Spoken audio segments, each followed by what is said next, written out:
Por volta de 1890, a cultura artística tradicional entra rapidamente em crise.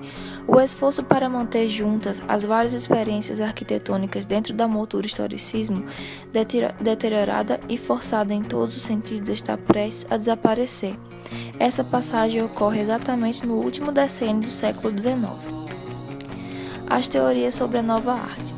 Foram notadas uma posição modificada para os problemas da arte contemporânea, perdida a fé nos grandes sistemas idealistas, onde os traços distintivos da arte se esmaeciam nas altas esferas da dialética.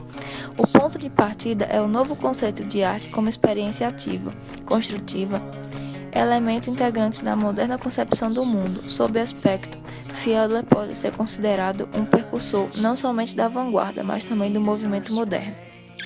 A insatisfação geral com o ecletismo. Ele tenta sobreviver a ataques de seus adversários, generalizando suas teses e transformando-se em uma espécie de liberalismo artístico. A obra inovadora dos arquitetos de vanguarda está em íntima relação com a obra dos pintores. Não se trata, desta vez, de uma simples analogia de preferências formais, mas de uma troca de resultados pela qual cada experiência dos arquitetos pressupõe a experiência dos pintores. A razão do naturalismo. Se por um lado, ao separar na representação os elementos ópticos dos conceituais, o impressionismo vai contra o naturalismo tradicional, e em outro sentido, é desenvolvido e a conclusão do próprio naturalismo. Victor Horta, arquiteto belga, nasceu em 1861, em Gwent. Seus projetos revelam a busca pela síntese na arquitetura e nas artes decorativas. Tem ênfase no uso do ferro e inspiração nas formas naturais, revelando interesse pelas analogias orgânicas. Projetou e construiu o Hotel Tarcel, em Bruxelas, considerado o primeiro edifício construído no estilo Art Nouveau. Henri van der Velde, arquiteto, designer e pintor belga, nasceu em 1863, em Antuérpia. Além da decoração de interiores de museus e teatros, Van der Velde também desenhou ilustrações para livros e encadernações, como móveis, candeeiros e objetos de prata. Charles René, arquiteto, designer e pintor escocês, nasceu a 7 de junho de 1868, em Glasgow. Na área do design, destacou-se pela originalidade com que concebeu os móveis, vidros, têxteis e outros elementos decorativos, embora mais conhecido pelo seu trabalho de arquitetura e design. Otto Koloman Wagner foi um arquiteto e urbanista austríaco que nasceu em 1841. Por volta dos anos de 1880, ele se tornou um defensor do realismo arquitetônico, incorporou a utilização de novos materiais como aço, concreto e alumínio. Josef Maria Hofmann, nascido na atual República Tcheca, em 1870. O estilo do arquiteto se tornou mais sóbrio e abstrato, limitando-se a estruturas funcionais. Alguns produtos projetados por ele se tornaram clássicos, como a cadeira Sitzmaschine.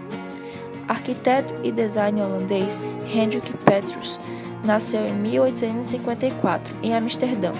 É um dos primeiros arquitetos modernos holandeses que, desde os seus trabalhos iniciais, rejeita a ornamentação e usa elementos construtivos estruturais. A cultura francesa era baseada no classicismo, mas corria risco de dispersar-se por causa do ecletismo que modificava tanto a arte como os estilos históricos das construções. A fim de resgatar a cultura, surgem Perret e Garnier contra o ecletismo, lançando novamente o classicismo, com um toque de geometria e clareza, usando o concreto armado que nessa época se tornou o material preferido dos arquitetos pela sua adaptabilidade.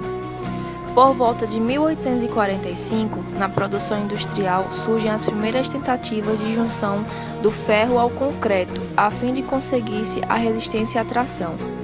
Em primeiro momento, foram produzidas pequenas estruturas, mas Monet percebeu que poderia ir muito mais além na produção de tubulações, pontes, escadas, vigas e coberturas. E então, seus pensamentos se concretizaram. Em 1868, foi construído um reservatório de água, e em 1875, o primeiro vão de 16 metros. E depois de tantas inovações espalhadas por vários países, é publicado o primeiro regulamento de concreto armado em 1906. E por volta de 1905, Perret funda com o irmão a primeira firma de construções.